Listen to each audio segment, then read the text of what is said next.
and I can only speak for the United States military, we haven't made it a point to respond directly to these killings, even when when American citizens were killed. What we have done and will continue to do is degrade and destroy their capabilities and continue to put them on the defensive, in which they still remain today.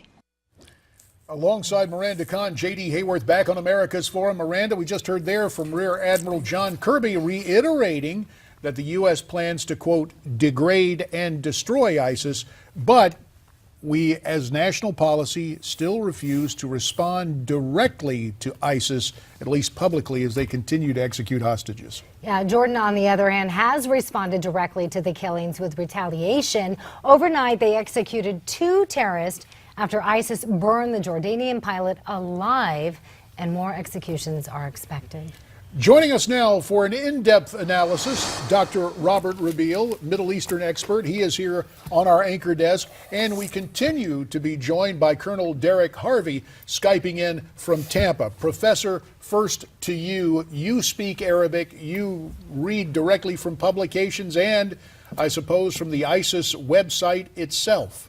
Yes, what they put out on Twitter and through other venue, yes.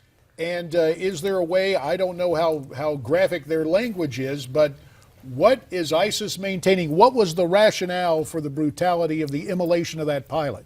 Well, first, as I mentioned here in previous times, they exalt in violence, and also it's a way to strike fear in their opponents. But given that it was a new level of violence that they pursued, they put out certain statements. For example, here in they had a statement in which they said, well, Prophet Muhammad at one time, he did indeed blind people by using a hot iron and putting it next to the eyes of those who are against him. And then they mentioned that you had one time a ruler by the name of Khalid bin al-Walid who did indeed burn people who were infidels. And then you had other statement as well. You know, it doesn't speak about burning, but it's a statement go back to a Middle Age scholar by Ibn Taymiyyah, and I will read something in English. It is translated. This is what they said, and it was on the clip. It said, so if horror of commonly desecrating the body is a call for them, the infidel, to believe in Islam or to stop their aggression, it is from here that we carry out the punishment and the allowance for legal jihad. So this is some of the justification they are doing to burn this poor man, and it's horrible, and it's horrible. And I hope Jordan now, you know, all the Jordanian people and all Arabs, as I will see that as a rallying cry to go ahead and introduce more forces there, special forces there, to degrade and destroy ISIS with our help. Colonel Harvey, we want to bring you into the conversation. Now that we've gone from beheadings to burning people alive, does this just signal more violence to come? Do you believe ISIS is now escalating? Well, I think we can put too much meaning into it and try and interpret what their messages are in regard to this. I think it's very simple.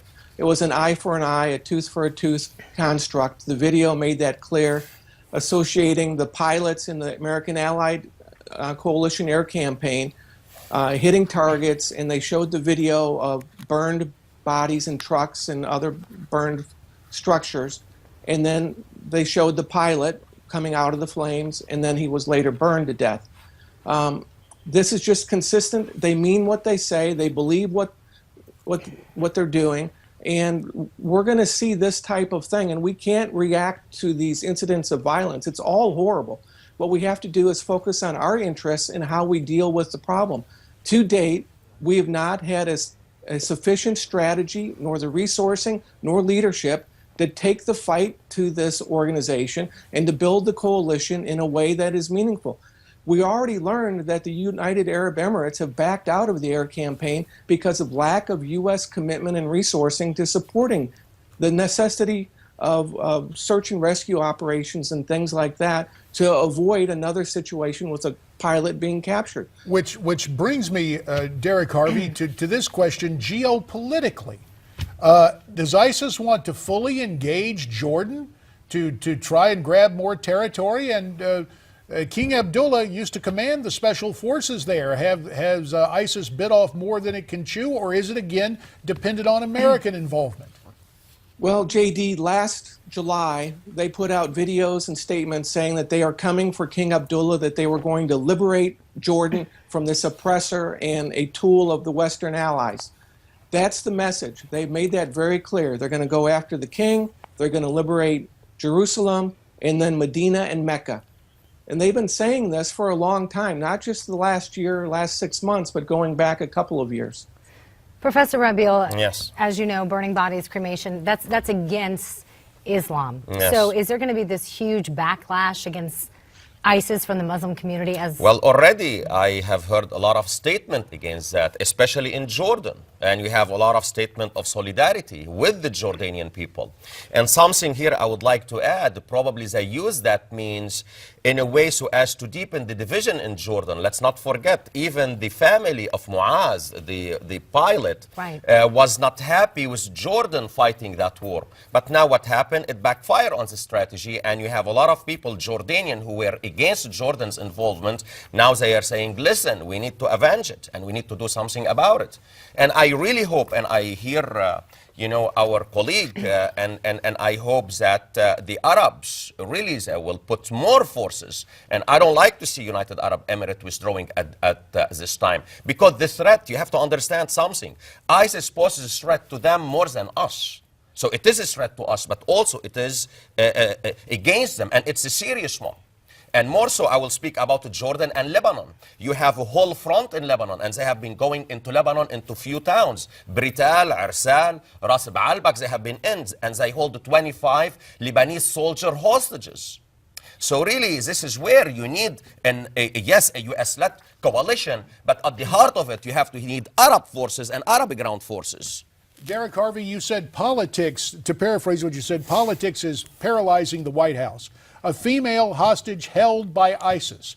Continued inaction from our nation based upon that, perhaps? 30 seconds to answer, please, sir. I just think the administration does not want to get deeply involved, does not want to take a leadership role. It has other irons in the fire, mainly Iran. They continue to cozy up to the Muslim Brotherhood, a terrorist organization, as noted by Arab friends in the region. They continue to cozy up to Hamas. The European Union does the same. And on the other hand, we're talking about trying to fight ISIS. And There's we a have lot to get of- this straightened out. I'm sorry to cut you off, sir. Unfortunately, time is short. Colonel Harvey there, Professor Rabil here. You have our thanks. A Newsmax Now update is next.